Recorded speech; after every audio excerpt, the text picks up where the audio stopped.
Conversations on Effective Conservation with Ladis Ndahiriwe. Managing Park Projects in Central Africa, Part 2.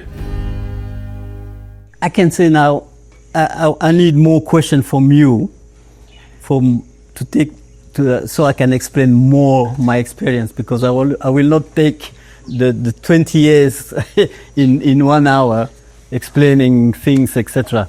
I mean, I'm going to start with you said European Union 3 times. Yeah. And you said, I'm saying European Union because we're going to talk about it. Yeah. So I can imagine that moving from the typical framework of European Union, 5 years project, then there's evaluation, you don't know if they're going to keep funding it and all that, lots of paperwork, bureaucracy, a huge expenditure of time presenting reports on that, and then moving to African parks.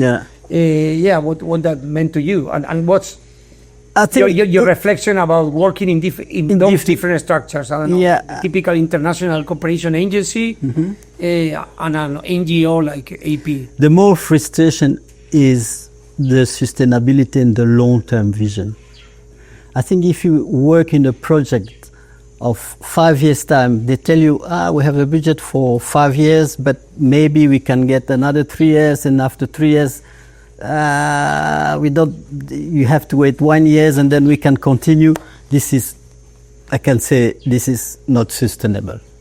You spend a lot of money because it's a huge money. You invest in all the infrastructure, all the road, in the people. And then after 7 years, say, guys, we have no money. We have to stop. But is this due to there is 2 things there. There is the finance. European Union come with a lot of money for 7 years, but sometimes it's also the government, local government. They should take the 7 years to capitalize on that. Okay. And see how, if you are in the project, to see how are we going to continue if the fund is not there. Okay.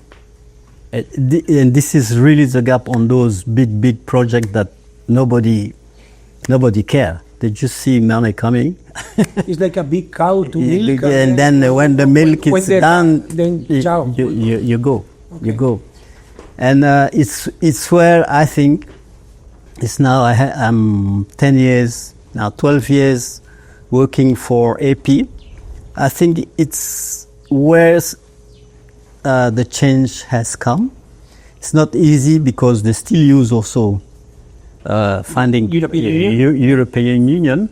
But I think the idea of to have 20 years, minimum 20 years of before signing a management project, I think that changed something. That gives you time to build something, to sit something, and even to work with the government to see what are we doing after this 20 years agreement. And the government put you in challenge to achieve something. It's not money is coming, finish, you go, money coming, finish, you go. No, you have to achieve something. You have to show, if you want to continue the other 20 years, you have to show that you have made something. This is, and I think it's where we can change. Even for us African, we have time, 20 years, 15 years, to see how things progress, how we can progress with things, how we can improve things. Sometimes it doesn't work. But I think you have time to put a structure and to teach people like those young conservation. This is one thing. The second thing is conservation is not only forest or animals or etc. You have community. Community, from my experience, I think everywhere I feel I think 50% it's because we don't plan well, we don't care, we don't have a long-term view with the community around each area. And I think This is the first things to approach when you want to manage a protect area. We are conservation, absolutely. It's our first mandate. But don't forget you are living with people, and if you don't care of that, at the other 50%, you lose. You are not going to achieve your target. And I say that because I have the comparison on all the park I work and the chance I have here. Yeah. I saw the power of community on the management of this park here. It's a really, if we are achieving, if we have all the structure, or if everything is working, if the tourism is coming, etc., it's because our engagement with the community is very strong. It's very strong, very, very strong. And it's not only AP do that, it's the government also. Government are pushing. And finally, you will see the people understand what you are doing. So, guy, question? Yeah. I mean, but so something that you're saying is that part of the success here in Akagera is not only that AP has been very good working with local community, it's also that, I mean, there's a very strong partnership with the government, and Absolutely. The government is 100% involved. It's not like, okay. No, you see in the Ian presentation, they are on board, but they are more than on board. Yeah. They are participating. They're engaged. They are fully engaged. You see, Ian show you the picture that 10% of my income goes to the community. This is something. It's not only 10% of my income; it's 10% of all the park in Rwanda. It's a big money. Okay. It's a lot of money to do. You can do. Community can show the project they want to do, and in long term they understand what we are doing inside the park. And this is you are the winner. You are the winner. In long term, you are the winner. Yeah. Before we open to questions, I mean, you were talking about your experience comparing cases that failed, parts that failed, and how this is working well. Mm-hmm. Could you? I think it's good to have an example, like I don't know, in Garamba, this is what we did, this is what the European did. So and that was our mistake, and this is what we learned. I mean, we didn't engage with communities, and we invested too much in so and so. Yeah, I think it's good for them to have an example, like a story. I can take one example to compare with here. Sorry for the Congo Brazza, because I spend a lot of time. You teach me conservation. The country Congo Brazza to teach me the conservation. If I can compare the two cases. In Ozala, we start, as I say, with European Union money, a lot of money. When I say it's a lot of money, they have invested a lot of money for 7 years, and after me, ECOFAC 1, ECOFAC 2, ECOFAC, etc. But if you go that the problem was there in 20 years ago, it's still the same problem. Why? There is something missed there. We miss something. I think we miss something. And for me, what you miss is the community. You haven't engaged enough community to buy your things. So what were they doing? What was the project doing that were not engaging in community? They engaged it. Maybe they put a lot of money, but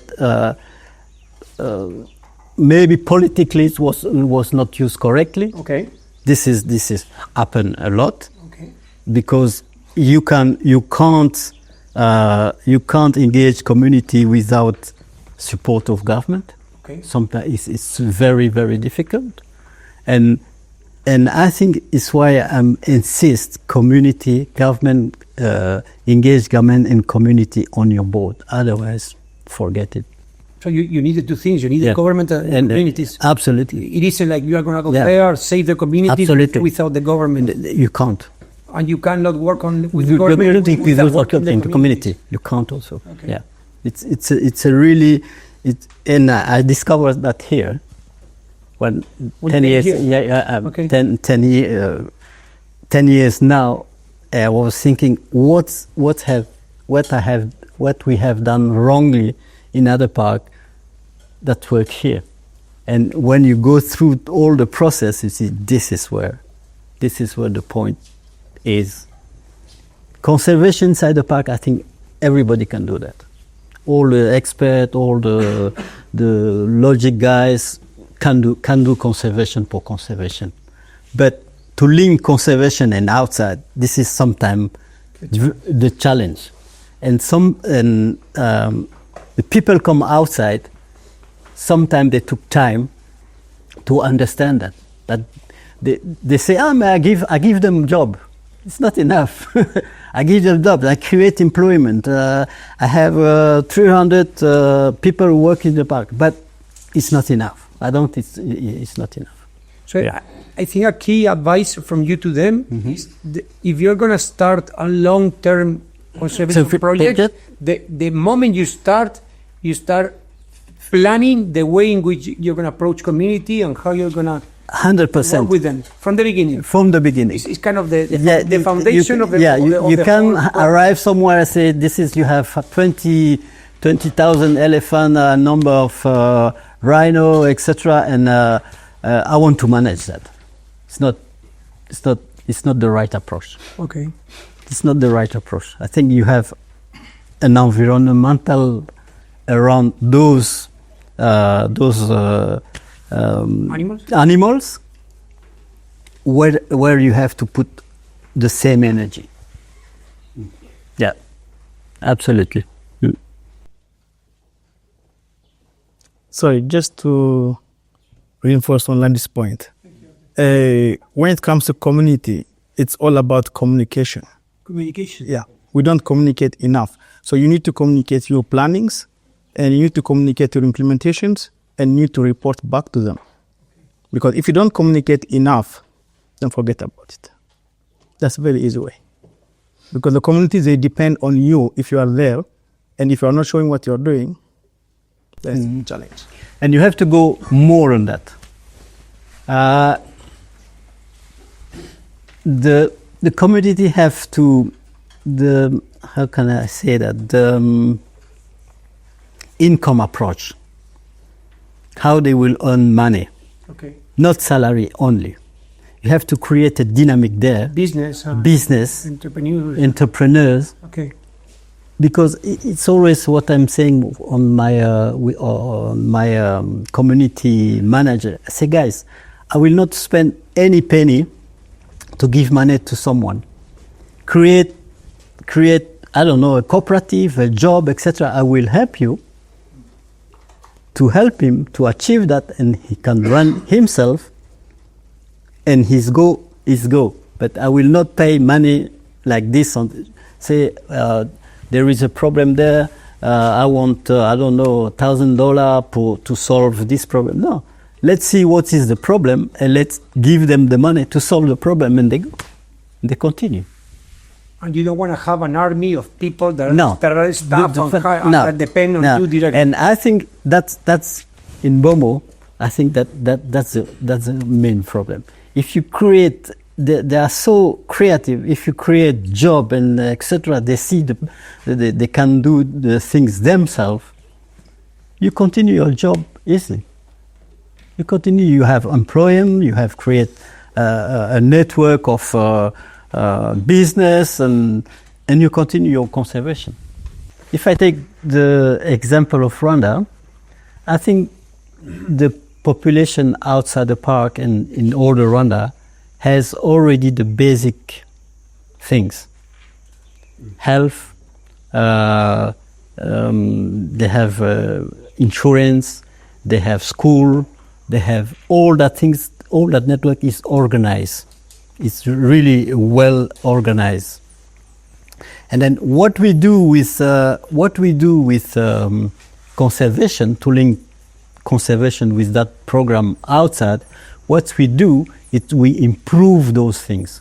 Okay. And we bring those things where they're still not there. Okay. for Akagera, for example, or Nyungwe, I have 10 kilometer of buffer zone, 10 kilometer. On that 10 kilometer, I have to be sure that government standard, if it's not there, I can help with my 10% or 50% to bring these people on the standard of the country. This is electricity, water, etc. And it's just planning. It's a planning on my level, and there is a planning on the level of the government. And I think it's where the difference is. Balance is quite. Yeah. We are not starting. I'm not a government. I'm not doing things for the government. I just emphasize what the government do.